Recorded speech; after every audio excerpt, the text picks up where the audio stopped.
Welcome back to episode 115 of the Fitness Devil podcast. We've got James Krieger back to talk to us.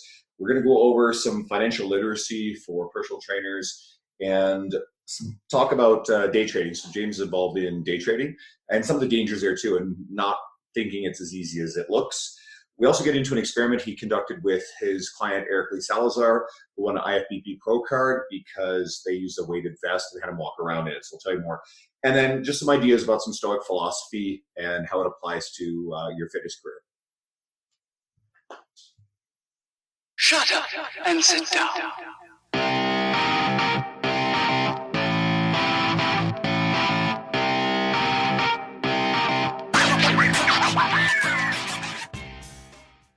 Hey everyone. All right, today we're back with one of our longtime favorite guests. It's not his first appearance by any stretch. James Krieger. You know what? My brain isn't even firing. I think I need more coffee.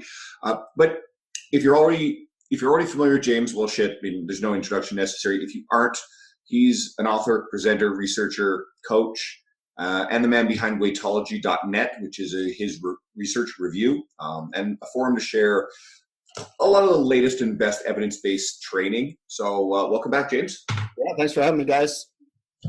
I guess to start off, what have you been up to lately? I know we kind of like breezed over it before the show, but like what are the big things you've been working on or done since, I guess, I don't know, it must have been like a year ago. Yeah, lots of stuff. I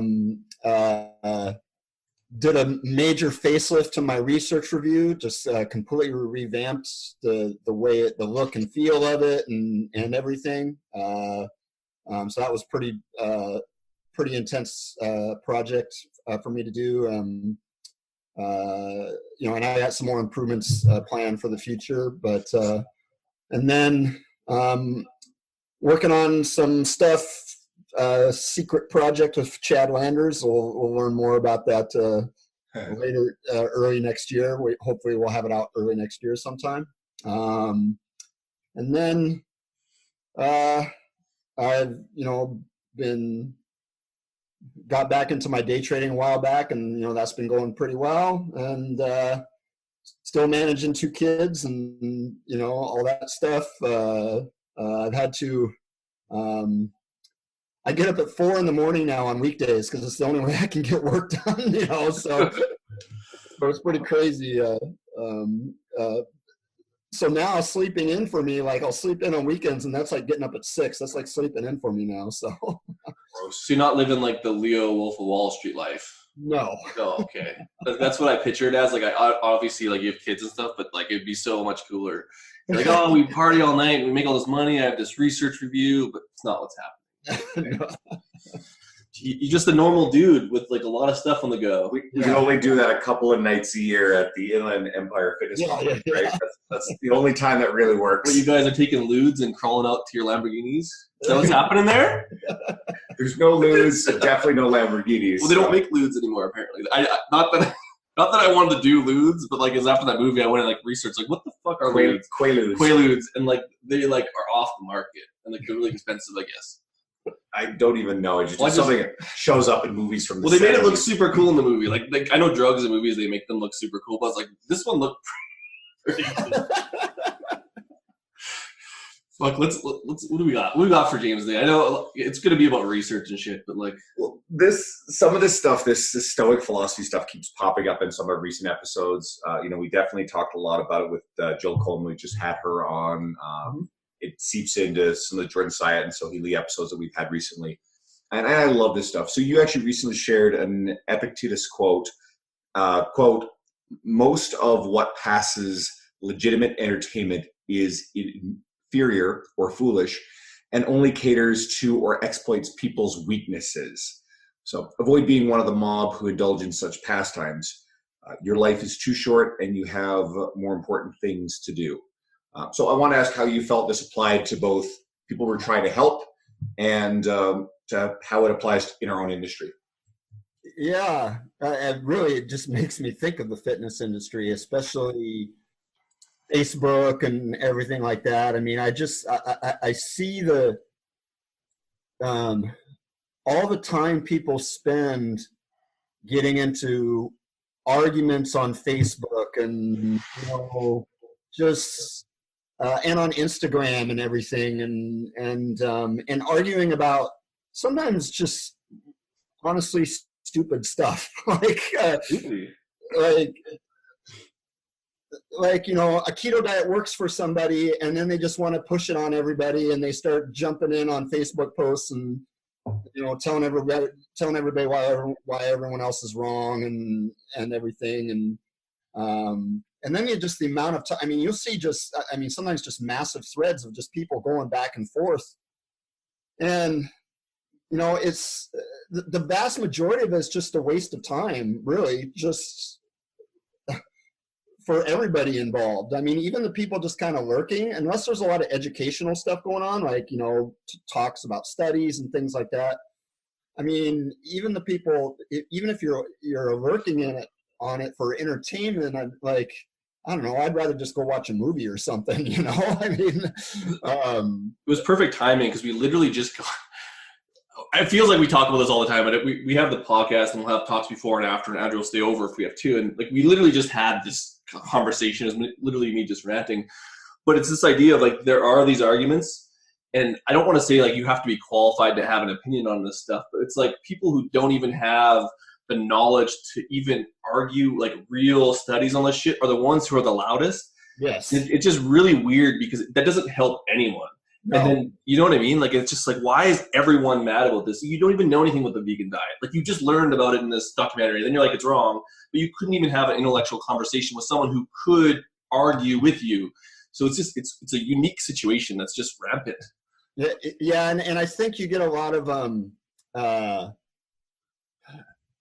you know, the internet is a great place, but also I think the internet contributes to that problem because people they'll just Google something, or they'll just, you know, or you'll see some Netflix documentary and then you think you know everything about that topic because you just watch this or whatever. I mean, you see it with when it comes to vaccinations and stuff. I mean, you have people, they you know, they'll watch some ridiculous documentary called Vaxxed or something like that, and then they think they know what's, you know, about vaccinations and all this stuff, and like, it's just, it's like Dunning-Kruger, just, you know, exponentially compounded, you know. I mean, and it's like, it happens. Like, and I don't know, maybe it's just like, I think it's always been like this. It's just, it's in forums and now it's in Facebook, but you have a lot of these quote unquote experts, but then you have experts doing it in a way which it's productive or not productive. Like, there's both ends of the spectrum, but someone like Lane, we were talking about, goes on and talks about it. But like, if Lane were to get into a discussion with someone who was like pro-vegan and like a PhD in that shit, they would have a fucking battle, but stuff would get hammered out. Yeah. And so it's a fair battle, but then on Facebook, it ends up being like this, resources and experts are coming from everywhere, and there's quote unquote gurus, and it's just like the stuff that ends up coming out of that is not helpful. Well, yeah, and the thing is, it's like, the other interesting thing is when you think about it, especially the Facebook ones, reality is not many people are reading through that whole thing. There's probably like an audience of maybe 20 people reading through that whole debate, and it's like, it's not like you're benefiting this huge audience, you know, by getting into that, you know. I mean, you know, there was a time where I thought you know, internet debate for me was beneficial, but yeah, that was a time before Facebook and everything. You know, I was a member of these different email lists and stuff like that were heavily moderated, and they were full of different experts. Like, I was on, you know, Mel Siff's old Super Training Digest, you know, back in, you know, early 2000s, late 90s, early 2000s, and, you know, Brad Schoenfeld was on that list, and Joey Antonio, and I think Brett Contreras was on that list. So, but the thing about that, and we would debate about things, but it was all moderated. So it was very positive, right? It was like Lyle got in there and started blowing people up. Well, yeah, that's the thing. Everyone from that time, though, you're talking about, like, they have this coming up of sorts into like where this like idea of like the professionals are at this level kind of came up through the ranks. But this process that's happening now isn't that. Like, these people are, and I say these people, but like, they're not going anywhere with it. And like, that's a problem because they're not reinventing what was done in those forums and those email lists. Now it's just it's done. There's no growth from these things. Yeah, exactly. I totally agree. It's a totally different ballgame, and it's why you almost never see me get involved in Facebook debates or anything anymore, because it's not a positive use of my time. I think it's several things. I think it's a form of procrastination. I think it's dopamine fueled procrastination, and it can often feel like, especially if we're fighting the good fight, it can feel like we're doing something productive and helpful. Yeah. It instead does several things. One is it drives like anxiety. Like you just get amped up about the next response or whatever the person has said, especially if the person is being really combative. So that's a massive distraction. You cannot focus on whatever you really should be working on. This has been a major theme through several of our recent episodes, including the one we just did with Jill, is creating versus consuming, right? And ultimately getting involved in these arguments is both a form of consumption and a fake way of creating. Yeah. So there's that. It's just a good way for people to feel like I know what you're going to say. They're doing something productive when they're not. Well, this is what I was going to say. We've talked about it in a few podcasts before. It's just like this idea of if you argue or like do something that's with this quick dopamine hit, or you like something, you post something super simple, you've now created this thing, and or even thinking about this idea of you advancing your career, the thought of thinking about it and doing this actually accomplishes the same thing in your brain. And these same things happen with these arguments is like they think that they just took a step in their career, where like these processes you're talking about, the bodybuilding.com days or the forums and these, it actually kind of was. Yeah. And it's not anymore. A lot of people established their reputations in the bodybuilding forums. A lot of this stuff before Facebook really was a thing. I know Layne Norton is someone who's done that. I know people have their whatever with Alan Aragon, but Alan developed a huge reputation. He came off that by doing that's exactly Christian Thibodeau, same thing. Yeah, a lot of these people who are long-standing established people in our world, and I think it worked back then. I don't think it. I think this is your point. I'm parroting your point. I don't think it works on Facebook. Yeah, I don't think it works. In general, I just don't think it works at all anymore. I just think the internet's it's just a different place now. Yeah. It's just very, very different now than when it was back then. And we're also talking about discussions that are within our scope primarily, although every once in a while a fitness professional will go on to vaccinations, and I tend to stay away from that stuff simply because that's outside of the scope of the things I want to help. And James, as a qualified researcher, you're a lot closer to that. Like someone like Spencer Nadolsky can certainly, he's a doctor, he can get into that stuff. But you get a lot of fit pros fighting these battles, and oftentimes they're posting memes and this and that.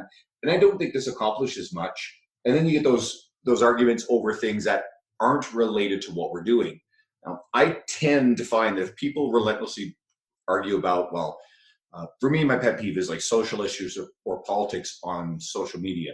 If you're relentlessly having those kind of arguments or posting very polarizing things, I tend to categorize someone as an activist instead of a fitness professional, and I no longer use them as someone I will follow for fitness information. Does that make sense? Well, yeah, and that I totally agree with you, and that's another reason you almost never see me get involved in political debates or anything on Facebook.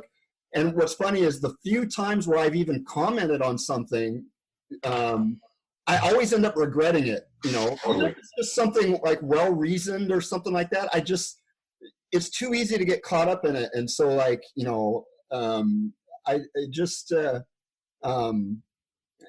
not. And the other thing is, I'm not going to post about that stuff. There's two reasons. Number one, people don't care about what my political opinions are. They don't. That's not why they're following me,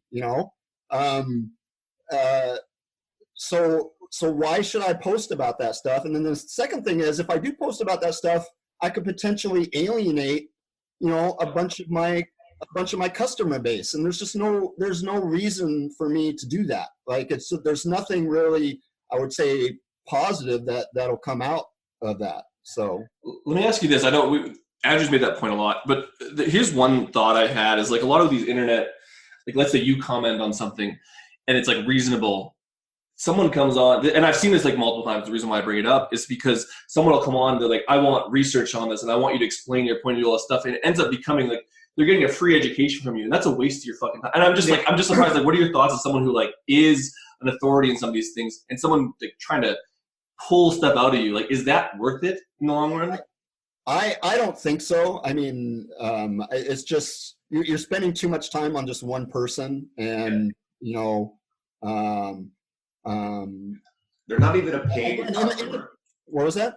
They're not even a paying customer. Let's not get So pissed off. Nick Tuminello has made this point repeatedly. Yeah. We won't engage in these kinds of things because, you know, if he'll have private discussion with people, but he would rather devote that energy to people who are his clientele, his real supporters, Yeah. versus teaching people. This is almost exactly word for word what he said.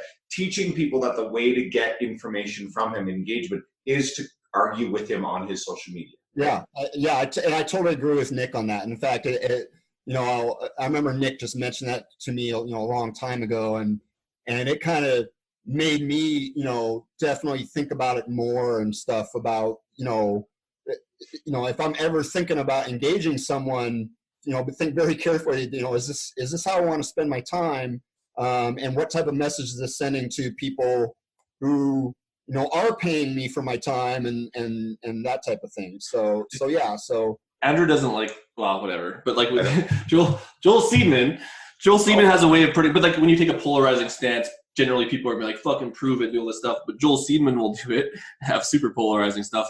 But he won't engage either. He'll be like, oh, he's always referring. It's like his defense is the article that he wrote or the book.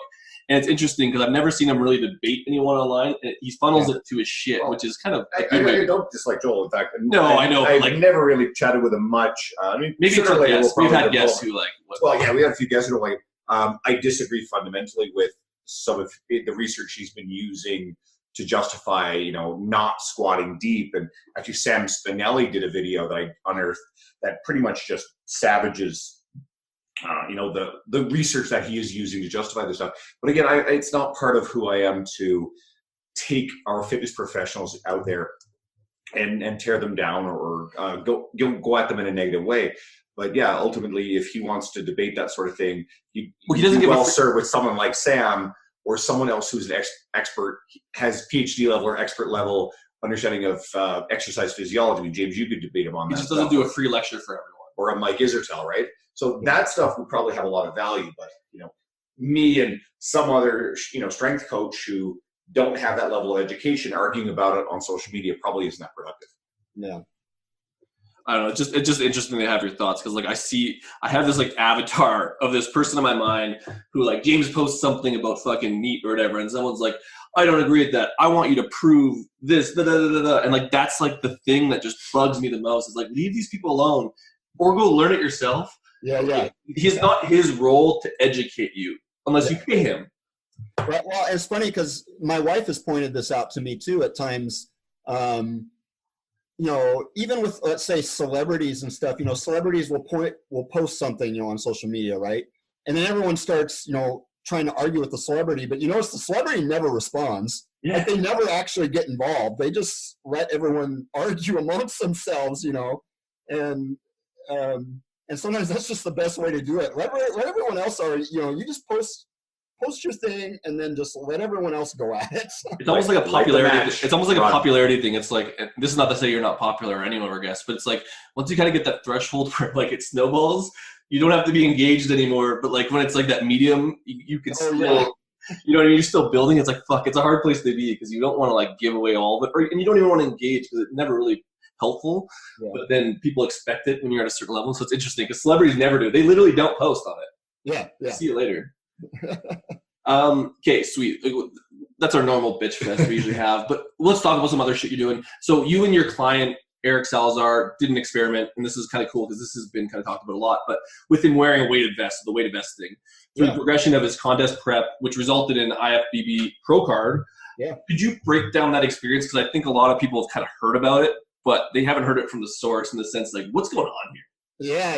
It was, I got to say, it's one of the coolest things I think, you know, that I've ever kind of, I think, gotten involved with, like just, and it was his idea. He came to me about it. Like, really? Yeah. He came to me. He's like, I got this idea. He left me a message. He's like, like a Facebook message. He just goes, okay, I got this crazy idea. You're going to think I'm nuts. You're going to think I'm crazy, but you just got to hear me out. Hear me out. Like, you know, and so, you know, I talked to him about it, and I thought, wow, oh, that's a cool idea. Let's try it. Let's see what happens. And so, yeah, so what happened is, he started his prep, and he started at like, I think around 164 pounds or something like that. And what he did is, as he lost weight, he added external weight to him so his total external body weight was approximately the same. And he did that by wearing, like, I think he started, I want to say, with like an 8-pound weighted vest. I don't remember the exact details. I'd have to go back and look, but and so as he continued to lose weight, he would add more external weight onto himself. And he actually started to push his external weight to where it was actually even beyond what his initial body weight was. So, so he got to the point where his total weight that he was carrying around was probably around 180 or something like that. But so he did this during his whole prep. He'd wear the weighted apparel pretty much almost all day, like basically like 90% of his day. But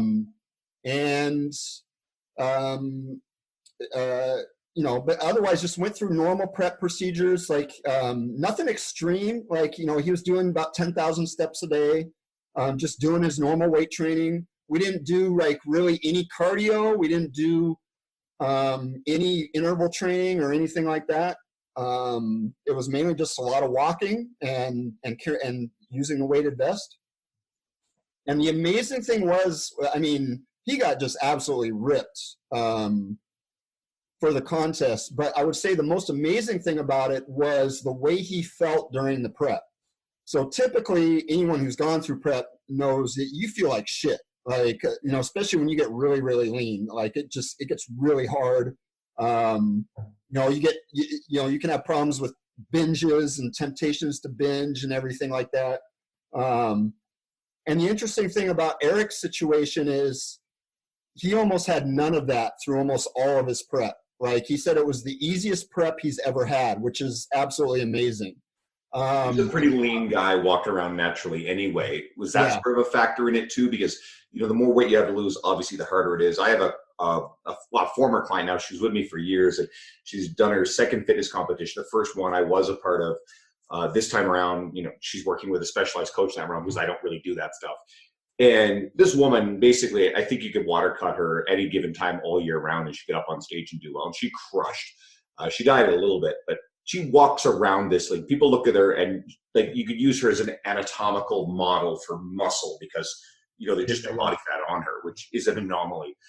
But there's really not any issue with sort of feeling sluggish or low energy or neat down regulation. So do you think that plays in a little bit, or? Well, I don't think so, because Eric's done preps before. So I'm comparing his experience with this prep versus past preps. And in past preps, he's had problems with binges, feeling like shit, everything like that. And so, but this prep, he didn't get that.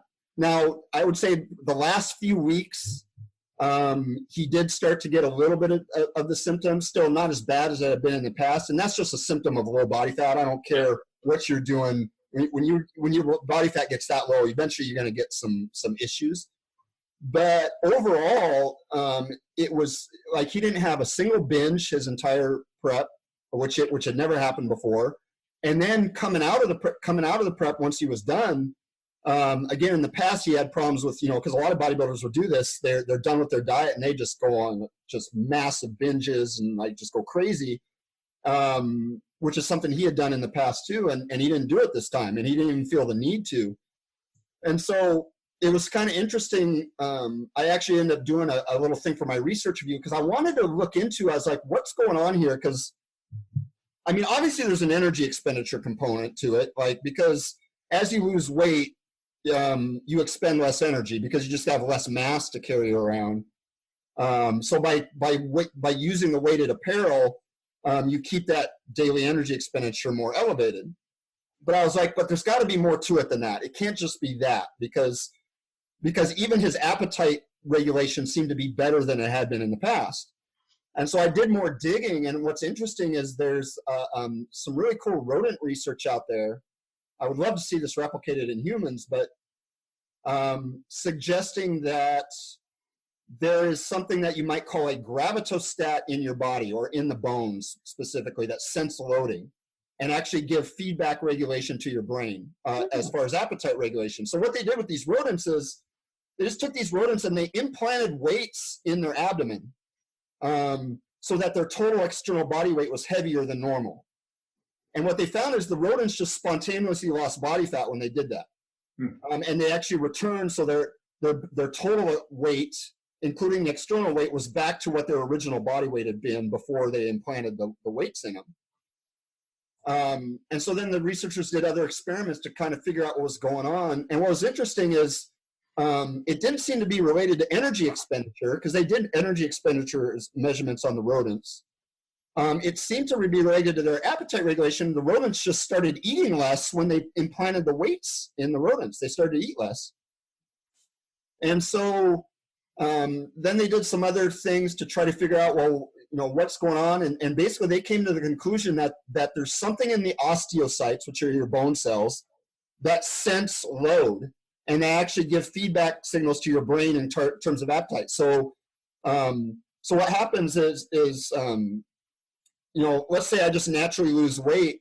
Since I have less body weight to carry around, my bones sense that and send feedback signals to my brain saying, hey, we're losing weight. We need to gain it back. Let's get hungry and start to eat more. Which ties in. I was going to say it ties into all these other things that physiologically happen when we lose weight, that the body's defense mechanisms against starvation. Hungry Brain, Stefan Guyenet's book, details this shit incredibly well. So so what seems to happen is by wearing that weighted apparel, it seems you basically trick your bones into thinking that you still have the same amount of, you're still carrying the same amount of mass. And so you don't get that feedback regulation to your brain that you're going to be hungry. And I honestly think that was played a big role in why Eric was more successful this time around than he had been in the past, and why he didn't have quite the negative symptoms that you typically would get. Would there be any benefit for, like, I guess, muscle building? Because I don't give a shit. That's another possibility. I think it'd be very small, but I think at least for the lower body, because you're standing and moving around. Yeah. I mean, obviously, if you have less mass to carry around, I would think that your legs might you don't have that loading on the legs. So I think from a hypertrophy standpoint, you're probably better able to maintain leg mass during dieting, simply because your external load is staying more constant. So. Yeah, and the one thing I would sense is, like, I'm just thinking weight gaining wise, is like you'd have to essentially eat more food because you wouldn't be hungry. Well, and so that's another thing. So with this whole prep, the vast majority of the prep, we initially dropped his calories to something like 2,100 or 2,300 or something. Yeah. And he actually stayed at that calorie intake for most of the prep. Like usually what happens during prep is as you lose weight, you have to keep dropping your calorie intake, right? To continue to lose, because otherwise you just reach an equilibrium and you plateau. Yeah. Like he never really reached, for a long time, he never really reached that equilibrium. Like as he lost fat, he would just add more mass to himself instead. Yeah. And he just kept his calorie intake. That's the other thing about this prep. It was the highest calorie intake he had ever used for a prep. Did he have more energy? This is the reason why I ask is, did he have more, I want to say more energy. So, like, if you're losing weight, you're obviously eating less, and then your workouts end up sucking. But theoretically, the balance would be he'd have more weight, so he'd need more calories. But did that really affect his workouts? I think so. I think his workout performance, which he had told me was like much better than it had been in the past. Yeah, because it wouldn't scale, like, because it's a different feedback system. It's not the actual, I guess it's not an actually energy thing. It's not a total energy thing, because a lot of it's just tricking the bones. So it's interesting to think, like, you could eat higher calories, obviously, but could those calories fuel better workouts, which would then have a better product at the end? Yeah, I think so. I think there's a lot of factors acting at the same time on this. It's just weird. The bones thing is one that's not usually talked about, because maybe, again, that would be a backdoor mechanic, but, like, it's not even really a hack. Like, it's just using the physiology that and that's, we don't even know. Like, that's kind of, I hope you're going to do more research. Yeah, well, I would love to see, like I said, I'd love to see some human experiments on something like that. But it's a really interesting concept nonetheless. So I'm thinking, like, for, like, endurance sports, because, like, they need to push carbs to hit the NOS, but could they maybe wear a weight vest to then keep their calories higher, and then they could push it further without gaining weight. Because a lot of those weight restricted sports and endurance, you want to be the least amount of weight with the most amount of muscle. But could you do that without gaining weight by eating more carbs because you have the vest on? Does that make sense? Yeah. I think you could. I think some sports where that does require you to hit a certain body weight. Yeah. I think it could be even in powerlifters and stuff. I think it could be a useful tool. So that'd be interesting. It's just cool because, like, I mean, the one thing I've just thought about cyclists because I'm like, I wonder if they're doing shit like that. Like once they saw your study, because they always do stuff before it's out because they don't want it to be out because they want to win. So it'd be interesting to see if they're doing like backdoor Russian shit where they're trying to beat. Usually the backdoor Russian shit involves a different. Well, yeah, like you add steroids in there, obviously, but like, could the weights and like they'll do anything? Like, turn over. I saw Eric now posted that he's going to try a different experiment. I wonder if that was actually serious or not. I didn't follow up on it, but the idea of him walking around in basically high heels. Yeah, is that a real thing? What's going on there? That was his idea. So. I feel like he would snap his Achilles at some point. I mean, I understand what he's up to. He's probably trying to like blow his calves up because I mean he's got crazy arms. Yeah.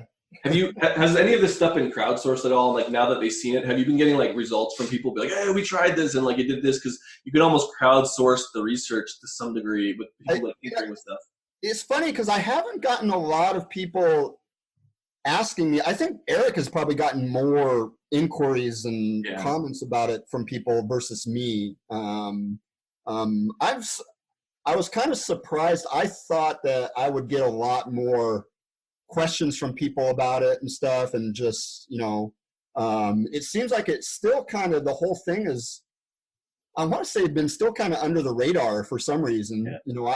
I thought it would kind of explode a little bit more than what it had. I think it's because people are cheap. Like the weight vests are. I seriously like they're expensive. Yeah, and there's obviously a practical limitation to using it because if you work. To really work, I mean you gotta wear it pretty much all day, and some people are probably in situations where they can't do that. Yeah. And then even if you could wear it all day, if you're in a situation where you're sitting at a desk all day, you're probably not going to get the same benefit because don't have the load bearing because you're sitting down. So the thing about Eric is, he owns his gym. He's standing up a lot of his day. He's standing up and moving around. So if you're in that type of situation, then I think it can benefit you. But I just think and the thing is too, it's a very narrow scope of who I think it would benefit. Basically, bodybuilders, physique competitors, or athletes prepping for some contest where they have to lose the weight temporarily. But for general population who want to lose the weight and keep it off, it's not really going to work because you have to keep wearing the weighted apparel indefinitely if you want to continue to, get the benefits out of it. So.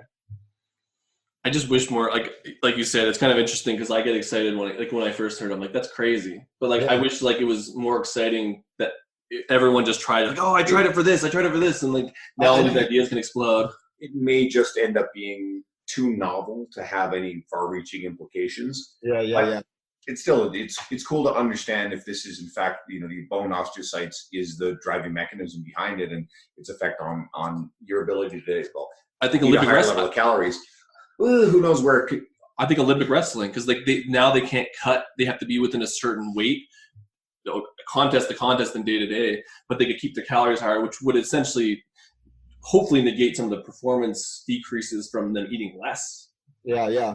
I'm one thing I think that might help is I'm probably I wrote a big piece for it in my research review, but I think I'm eventually at some point gonna make that piece freely available for everyone to see, so it'll get shared a lot, and so that might help it kind of grow because it'll probably get shared a lot and people will probably start talking about it. You need some method to it. It needs to have some catchy name like keto, but it needs to, and you just have a bunch of models wearing really vests that make them look tough, because that's basically how CrossFit sold the goddamn things.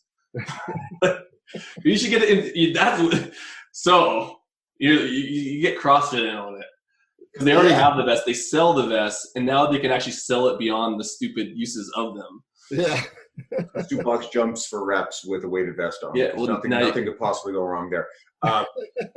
You know what we should do? Actually, ask him about the financial questions. So. You want to do the financial? Okay, Okay, go back to the other one. Okay, so we wanted to touch on this just because you've been active on your social media, kind of you've been back in the trading, and like probably people may or may not know what that is, so we kind of educate them on that. But essentially, for some fitness professionals, every pursuit relates to fitness, obviously. But you're active in investing and trading, and you can correct me if I'm wrong afterwards.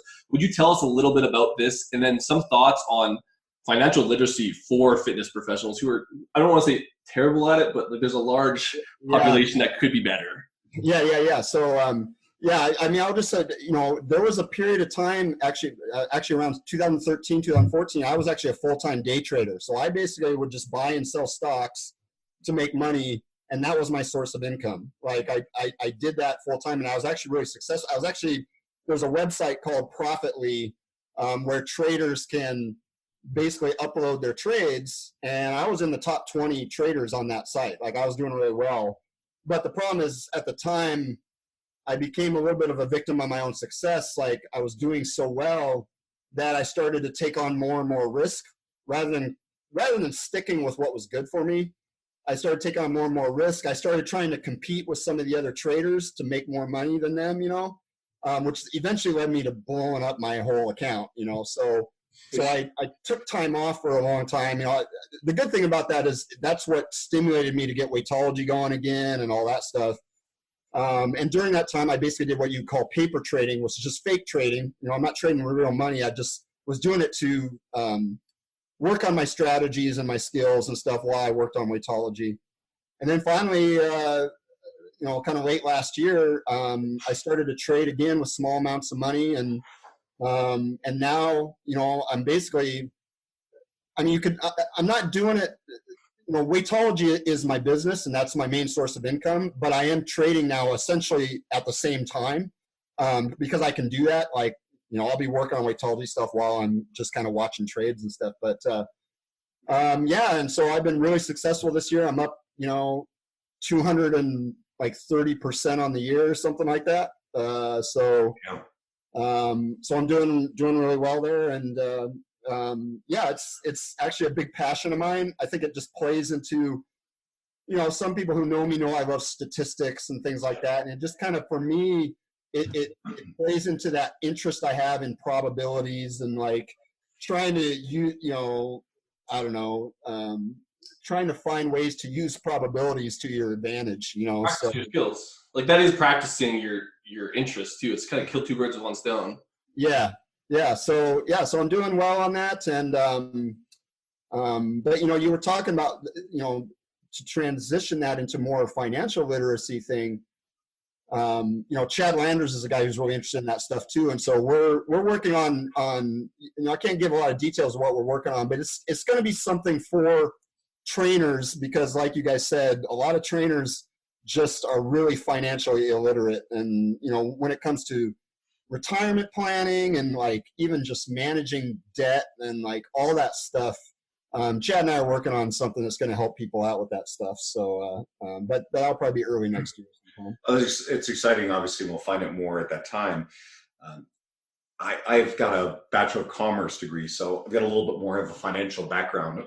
So I grew up kind of with more literacy about that. So I'm very careful with it, but I think a lot of trainers struggle. Do you have any basic strategies or basic things that you would say to trainers at this point that wouldn't necessarily reveal anything from the project, just to help them get on the right road?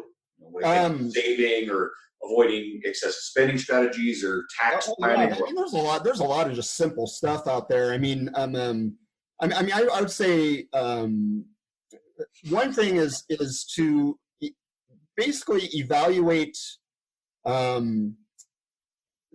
the amount of interest you're paying on things versus the amount of interest you can make on something or something like that. So for example, let's say you have a home and you have a mortgage on that house, but you also have some credit card debt.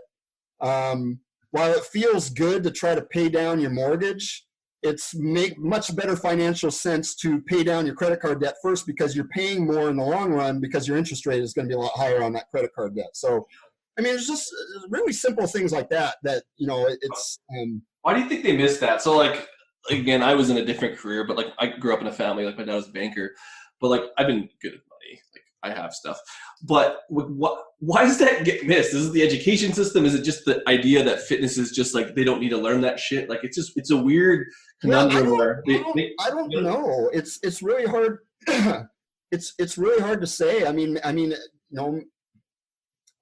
that's a really good question. I don't know why it gets missed. It seems like in like bar industries, like stuff for like they're not looked at as real careers. You know what I mean? It's like almost like they approach it like it's not a real career, and then they don't plan as such. Well, and I think maybe part of it too relates to the fact that most trainers are self-employed, right? Yeah. And so when you're self-employed, it's a lot different from working for a company that gives you retirement benefits and kind of just does everything for you in a sense. Yeah, that's true.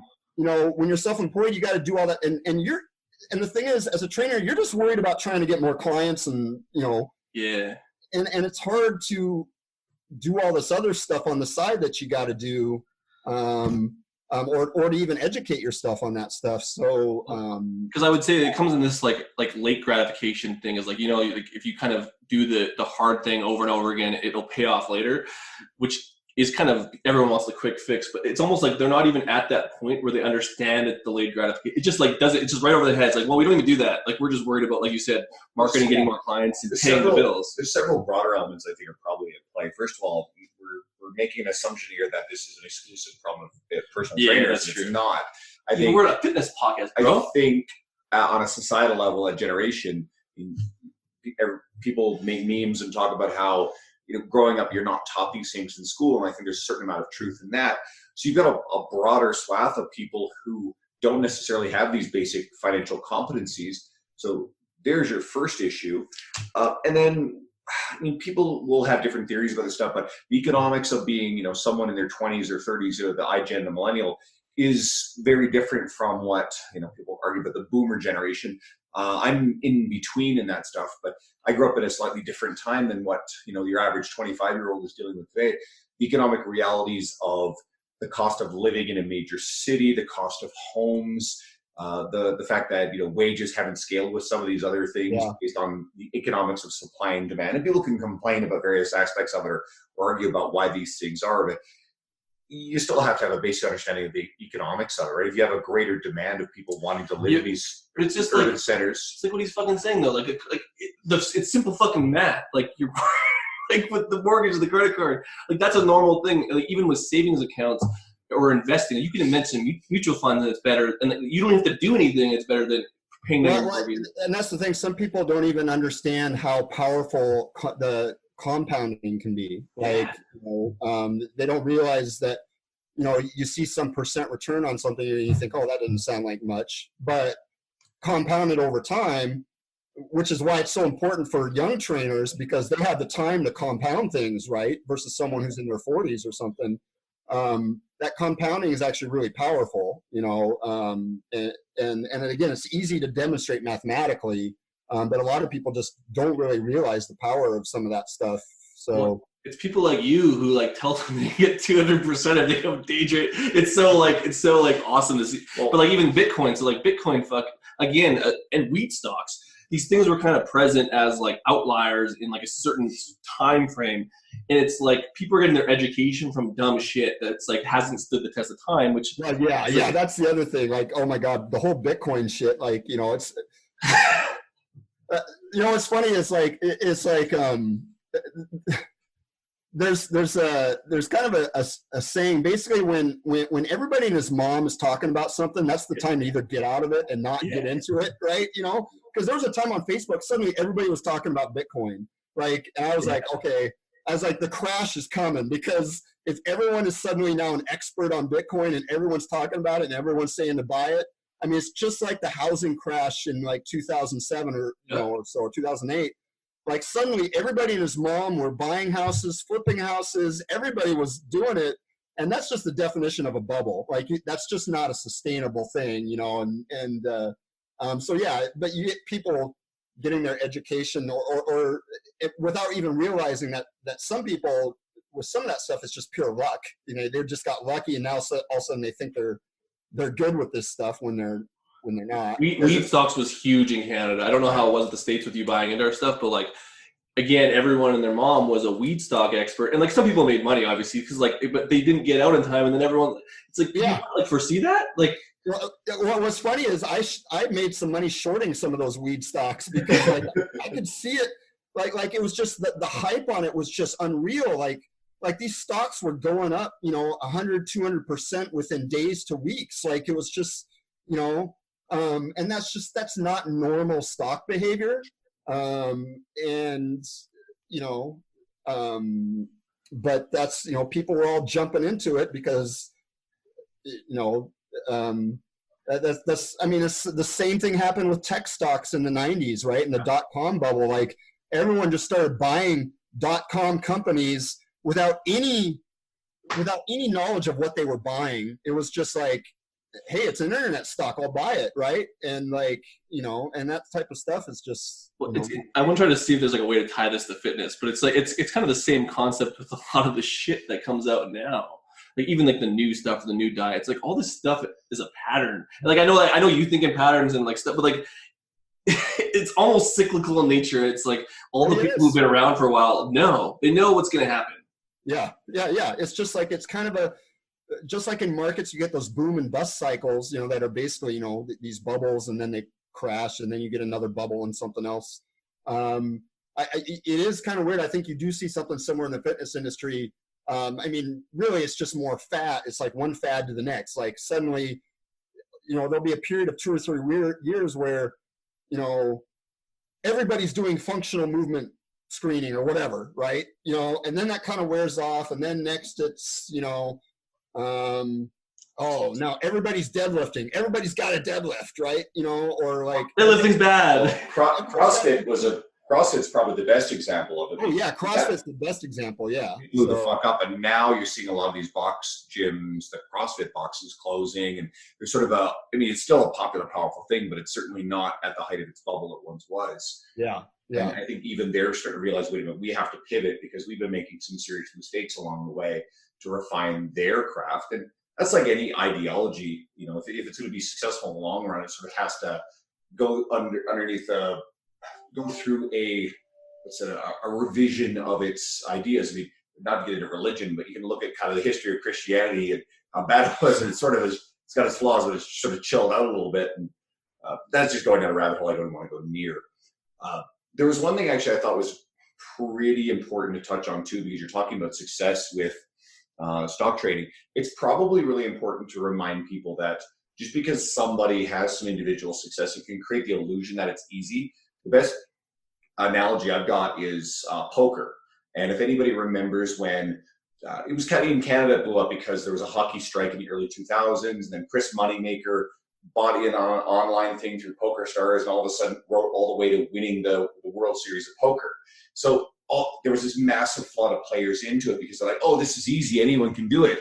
And then ultimately what happens is a shit ton of people lost a shit ton of money over the years because poker, it's easy to watch on television because you have all this information, you see everybody's cards, you're like, oh, I would have done this. Sit down at a poker table, try it for yourself, and do not succumb to the idea that it's easy, throw a lot of money at it. And I'm sure there's probably people you interact with who think day trading is easy. You just said yourself, you kind of got, if I might say, like sort of a little overconfident with something, and then you had a blow up. So I think that would be a very risky way for a fitness professional to decide, hey, this is going to be my financial future planning is to roll it and bet on the stock market, right? Yeah, that's the thing. It's like the thing about trading is I heard someone make a perfect comment about what trading is. He said it's the hardest, easiest way to make money. Basically, it's easy way to make money in the sense that all you're doing is you're pushing some buttons on your mouse and and then you just see your account change, or you see the numbers change. You're like, wow, that was easy. But it's actually, for me, trading is probably the hardest thing I've ever done, because it's easy to look at, let's say, a stock chart and say, oh, I would have bought there and I would have sold there or whatever. The problem is you have the benefit of the hindsight of seeing what already happened. Now put yourself in a situation where you don't know what's going to happen. Are you going to make those same decisions? And the vast majority of the time, no. And then And the other thing is, when you're dealing with money, there's a lot of emotion involved. And you have to learn, and this can take a trader years, and it took me years to emotionally detach yourself from the money, and also managing your risk. Like now my risk management is so good. Like, I have, in the past year, I haven't disobeyed a single stop loss. Every trade I haven't I haven't gone in too big. Every trade I've risked the same amount of money. So I never risk too much. So if a trade goes wrong, I'm going to be okay. Capital preservation is one of the most important things as a trader, and that's where a lot of traders fail. Anyone who thinks trading is going to be easy, just to give you the stats, 90% of traders lose money, and most quit after about 3 months, and maybe only another 5% probably just break even. And then maybe 5 out of every 100 actually are able to be somewhat consistently profitable. And just being consistently profitable doesn't mean you're making millions, right? It's seriously not easy at all. It requires hundreds and hundreds of hours of studying and work. Like, yeah, pushing the buttons and everything is easy. That's the easy part. And that's what other people see. That's what they see you doing. What they don't see is they don't see the hundreds of hours I put into putting together various spreadsheets, analyzing my strategies, back testing strategies, journaling and documenting my trades, and then figuring out if a trade, trying to figure out if a trading strategy is working, and if it's not, why is it not working? Maybe it's just a bad strategy, or do I need to tweak it? That's actually where all the work comes in, and that's literally hundreds of hours of work to do that. And those percentages aren't that great anyways. Like, even just with risk adverse nature of things, everyone thinks it's easy. 5% is not that many. And like, the reason why there's like I have a buddy that's like a CFA, like, and works very high level in one of the banks of Canada. And like, people will ask a question, like, fuck, like, they don't even do that, because like when you're actually managing hundreds of $1 million, again, that strategy might change. And so like, they're more risk adverse than people think. And the people who are doing it are risk adverse. Yeah, market conditions change. That's the other part is like, you have to be ready to do this for years. Yeah. Because the market conditions are going to change, and trading favors people who are able to stick around for a long time. And I mean, I've been doing this for, I started trading in 2008, maybe. So I mean, I've been doing it for 10 years now, and I'm still learning. 10 years later, I'm still learning, still refining my strategies. I'm a much better trader than I was back then, but I'm still getting better. It's one of those areas where you're never truly at the top of your game, right? I think that is the fitness industry, bro. I was going to say, substitute the word trader for the word trainer. And yeah, sounds similar. Actually, but that's what I mean. Like, a lot of I don't want to say we bitch, but like, we talk about a lot of young trainers and like coming in and out and stuff, and like, you just have to be ready to be in it for the long haul, because it's not as successful as people think, but it can be. Yeah, you can't automatically think you're going to be rich. Yeah, no, I mean, there's definitely potential there, but it's a really hard road, and even when you look at the successful people in the industry, I like to think of Brett Contreras. So he's been massively successful, but a lot of people don't know how long it took him to get to where he's at, and the things he went through to get to where he's at. Like, it's just like he talked on the podcast about how when they moved to California and he was setting up Glute Lab, some of the delays with permits and the headaches that they dealt with. And, he was down like his last like $5,000 or something. And he was really worried because he promised these trainers, he'd hire them, he was paying them, he's being honorable about it. And so then he turned around and, well, shit, I better go and figure out some way to, make some capital. So he started doing offering online coaching platform stuff, and that really blew up. Yeah. But, and you look at a guy like Brett, and guess what? He sells gym equipment. His Glute Lab book is sensational. He's got a really healthy online training business now, and then the Glute Lab physical place, plus his traveling and his speaking stuff. He's doing really well, probably better than most in the industry. But even he hit a point where he got pretty scared with his position. So this stuff can happen to people. Lane Norton is pretty public about some of the ups and downs that he's experienced. And I'm pretty sure, like he said this publicly, so I'm not giving away anything, but when they released it was his contest prep book. I think because of some of the legal stuff that he'd been dealing with over some of his past business ventures, I think he was down pretty low in terms of his resources, and he released this, and it gave him the infusion he needed to be able to keep going. And I mean, he's obviously one of the guys who's most successful in our world. So Yeah. these guys at least are being pretty honest and transparent through various different media about the ups and downs they've had. We talked about this with Jill Coleman just on the last episode, and with the influencers, people renting, cars and Gucci handbags, Gucci bags, just to be seen in photos with this stuff. There's a lot of people, quote, lying to you about how well they're doing. Yeah. So I think being really discerning about the people that you're following and the people that you're trying to emulate, or also, and here's a big thing for me is we've talked about this lots, seeing other people's highlight reel and then becoming really dissatisfied with where you are and, dealing with anxiety or feeling depressed because you feel like you're not doing well enough. Well, a lot of the stuff that you're seeing isn't the truth either. So I'd say focus inward, work hard on it. I guess we can circle back to the financial literacy stuff. I think it's worth developing an education in it, and I think it's worth probably reading Ramit Sethi's book, I Will Teach You to Be Rich, I believe is the exact title. Yeah. And that's a great basic financial literacy book. And I know it's really popular with the fitness industry. So if this is something that's an interest of anyone listening, I'd say probably go pick up that book. Yeah, and be on the lookout for your new project. Yeah, and then see what you can't say shit about, but there's money. And if you don't yet know who Chad Landers is, Chad's been on our podcast before. He's a friend. I was just texting him yesterday. He was supposed to appear at a conference down in Dallas, but I guess that didn't get enough attendance and that got blown up, so it never happened. I actually sat down with John Goodman in Toronto a couple of days ago, and he told me the same sort of thing. He was another scheduled speaker. So I was like, whoa, holy shit. I couldn't believe that happened. But that's another story. But seeing as we are mentioning books, you got anything that you've read in the last little while that's pretty good that you'd suggest? Or even a financial literacy book? What's funny is I've been so wrapped up in my business and stuff, I really haven't been reading much. Like, the last book I did read some of James Fell's book, of what I read, it's pretty good. I didn't finish it because, like I said, I've been so focused. It seems like all my reading is reading research studies and all that stuff. So leisure reading isn't something I'm able to do very often right now. So, well, you know what? Let's just go with James' book because we had him on to talk about that book, and I read it. James can be a very polarizing figure with some people, but I really enjoy James the person, especially when you sit down and talk to him versus kind of the bombast on social media. The book is great. The whole idea of this powerful moment that you can kind of sort of an evidence-based way to get yourself to that point where you can have this powerful shift in your mindset.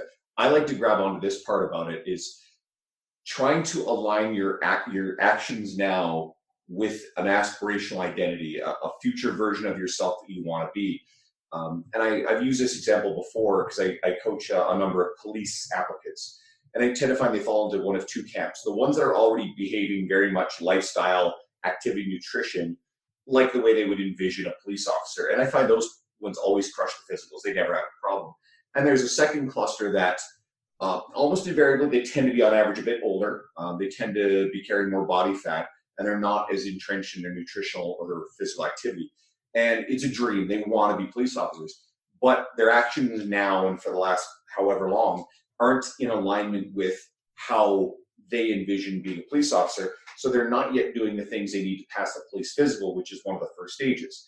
Now, I can't really help much with the other aspects, your disclosure. If it turns out that, you were dealing drugs 3 years ago, guess what? They're going to defer you. You're not going to get in. But, or you drove with alcohol in your system, that, in the last couple of years, they don't like that. You killed someone. Yeah, you killed someone. They're going to disqualify you. Do that.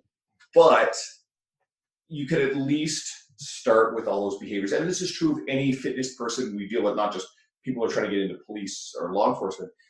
This is everybody. If you can tap into someone's vision of their aspirational identity, the way they see themselves, and then get them to act the way that they think that person would act, then you can shift that identity to something that they've become now, and then the actions take care of getting them there. This is why we have Andrew on. So if you haven't read a book and you kind of just he can tell you about the book, and so you're off the hook for not reading this year. There's just been, you know what, we haven't mentioned this yet on the podcast, but this is actually kind of funny. So there's this recent blow up and antagonism, negativity towards audiobooks, and obviously I'm a big proponent of it. And there was a couple of social media posts. One of our former guests, and he's a really great guy, but he was actually complaining about the semantics of people saying they read an audiobook. And then, of course, what happens is, and then, so Dean Somerset actually put up a very good post saying that reading retention was better with physical books than with audio. And Dean sort of just left it there. And Dean's intentions are fine. He wasn't trying to demean audio. He was citing some research-based stuff. But then a few people, two more of our former guests, both guys and some other people, and it became an opportunity to speak negatively of audiobooks and claim that, you know, people who are, quote, bragging about how many audiobooks they've listened to or, quote, read, how that's just sort of virtue signaling was one of the things that was said. And I came back with, and I usually don't engage in these sort of arguments, but I put a lot of thoughts together, and I treat audiobooks as additive. So you just said that you don't have time to sit down and read books, right? You are doing all your trading, you're doing your research, weightology, all the stuff that really matters. So I do audiobooks in two places. One, while I'm cooking, and two, while I'm driving, right? Yeah. It's a half an hour drive for me to drive here to Dean, and then I got another half an hour to get down to the gym. So Dean's up on the north side, my stuff's on the south. So I've got an hour of opportunity to listen to music or an audiobook. Yeah. Now, I'm pretty good with retention on audiobooks, and a lot of people are. Lately, I got into the Harry Potters. Fiction, you're better than nonfiction. But that's better than not doing it, right? And especially if it's something you're really engaged in the subject. You got him off. Then you can pull a lot from it. So it's additive. And the other point I made is I'm reserving the limited amount of time I have to consume training knowledge for things like Brett Contreras' Glute Lab book, which is unbelievable because I can't consume that on audio. There's too many pictures. It is not even on audio yet. So I'm not going to sit down and read. Yeah, but that goes back to this whole bullshit. The very beginning of our arguments is like, I bet you've said that, and there's still people in that. It's like, oh, it's a reasonable argument. They're like, yeah, fuck you, Andrew. Oh, you're stupid. And like, audiobooks are dumb. But I put my thoughts in there. I was polite. I was thoughtful. I hit all the points, and then I ducked out of the argument. I didn't continue on. That's called posting and ghosting. That's a great tactic.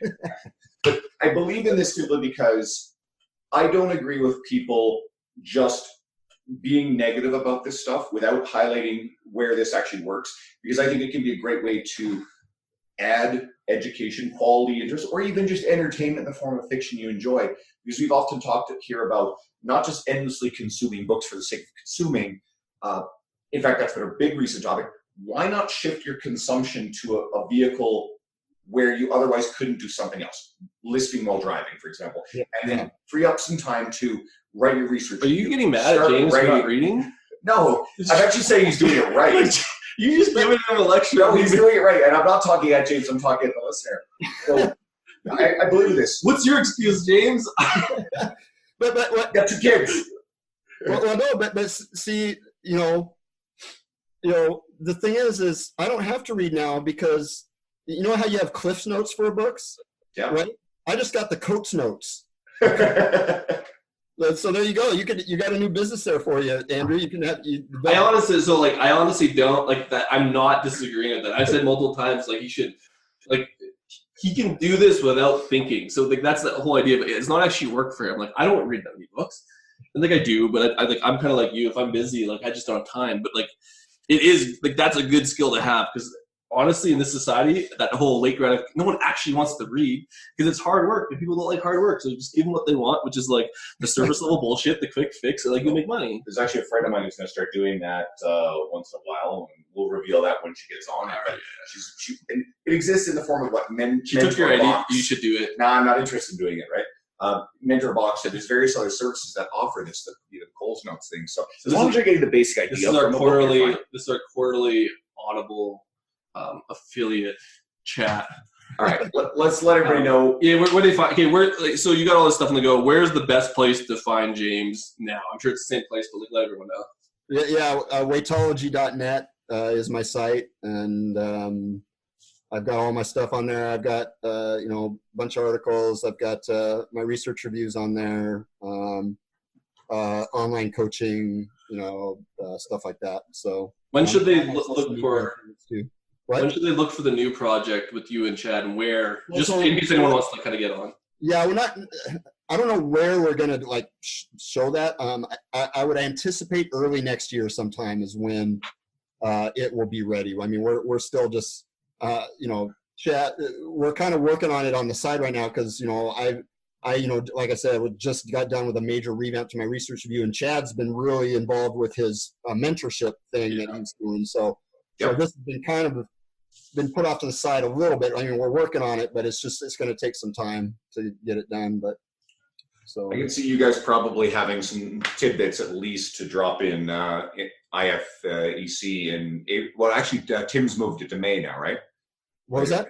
Yeah, it's in May. It's in May. Yeah, Inland Empire Fitness Conference, which obviously is a great event if anybody's looking for something at that time of year. James, thanks for taking the time to come back and talk to us. We really appreciate it. It's always good. It's kind of funny, like we can see him on video, you guys can't, but like the background it's poorly lit, so it's just right now. Just look, it's really just kind of this illuminated silhouette of James's face, and it looks like something out of a horror movie. That was a joke. So I'm in front of a window. And the sun's coming through the window, but I have the blinds, so you can see the shadows of the blinds on my face right now. Yeah. So, He's the stereotypical like nerdy stock trader who's in the dark.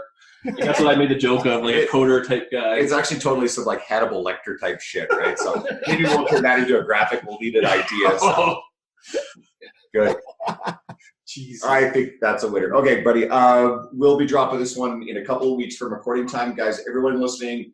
I hope you love this. I hope you go back and check out our old episodes with James and the one where we had you and Brad Dieter on at the same time. Oh, yeah. And go check out what he's doing. If you're kind of more of a recent listener, newer listener, and you don't yet follow James, please go ahead. You know, James is a good friend and someone I really think is doing great work in the industry. And is probably really notoriously terrible at promoting himself in terms of not promoting yourself, but in standing up and waving yourself around and saying, "Hey guys, like I do some really amazing stuff." Yeah, I'm actually working with Tara Arndt now on my awesome on email list and stuff. So I'm working on that because that's another that's one area I need a lot of improvement on. So. Well, I think we all do. Actually, let's shout out Tara. So Tara Arndt, she's an email marketing expert. She happens to be the wife of Tim Arndt, the host of the Inland Empire Fitness Conference, which we've been talking a little bit about. And I'm guilty of not embracing that stuff myself. But if you're someone who's in this space right now where you really want to jump on and learn about email marketing, God, I almost hate the word funnels, but like you kind of get into that world, then you should probably go follow or get on Tara's emailing list. And it's a really great way to get some great free education in it, but also look at the possibility of hiring her for her services. If you can see that having email list is going to be a really important part of your brand going forward, I think everybody should have one. We shall be working on it. I've been guilty of not really embracing mine, but if it's something you're interested in, go check it out. So Tara Arndt. All right, brother. Thanks so much. Go and make some money today. Yeah. I actually already made $1,000. Well, I'm actually up. I'm up let's see. I'm up on one trade about, I don't know, looks like around $600 on a trade right now. So he's been making money while on air with us, right? So it probably doesn't even take too much, effort out of your day to come and talk to us. Yeah, guys, thanks. It's so much fun being on with you guys. So yeah, thanks for always welcome. Thanks. Take it easy, buddy. Shut up and sit down.